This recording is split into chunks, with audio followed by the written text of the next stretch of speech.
Good evening. I'm Jencie Jenkins, and I'd like to talk about the lavender ceiling. What I'd like to do is inform you of some of the barriers that minorities face in the workplace. We all know that people face discrimination in the workplace based on race, gender, sex, and sexual orientation. What I'd like to do is to talk about those minority groups that face discrimination in the workplace based solely on their sexual orientation. My introduction to the lavender ceiling came through a cross-cultural management course that I'm taking. I was required to research the topic, and I did find it very interesting. And it seems to me that the lavender ceiling parallels the don't ask, don't tell policy in the military. We know that our society is very diverse, and I believe that the workplace should be reflective of that diversity. Every person, regardless of their sexual orientation, is entitled to and should be afforded equality in the workplace. So we need to understand how written and unwritten policies can sometimes place limitations on certain minority groups in the workplace. The lavender ceiling is a term that's used in corporate America, and it affects gays, lesbians, bisexuals, and transgenders in the workplace.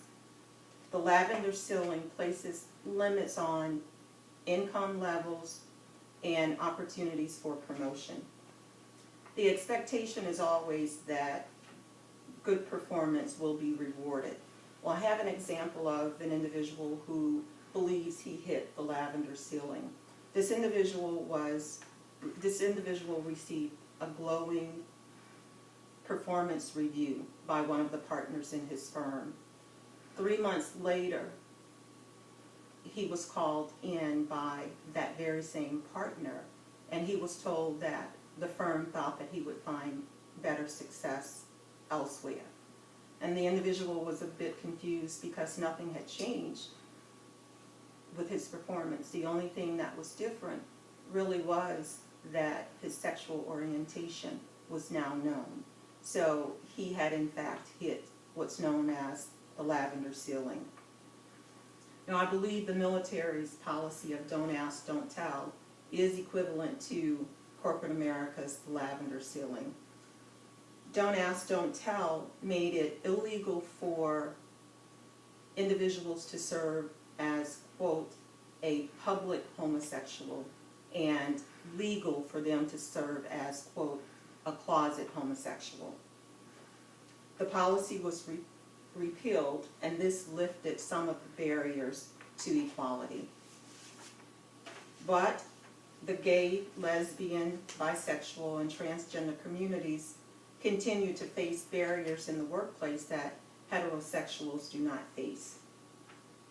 Some examples, some states have implemented laws that prohibits discrimination based on sexual orientation.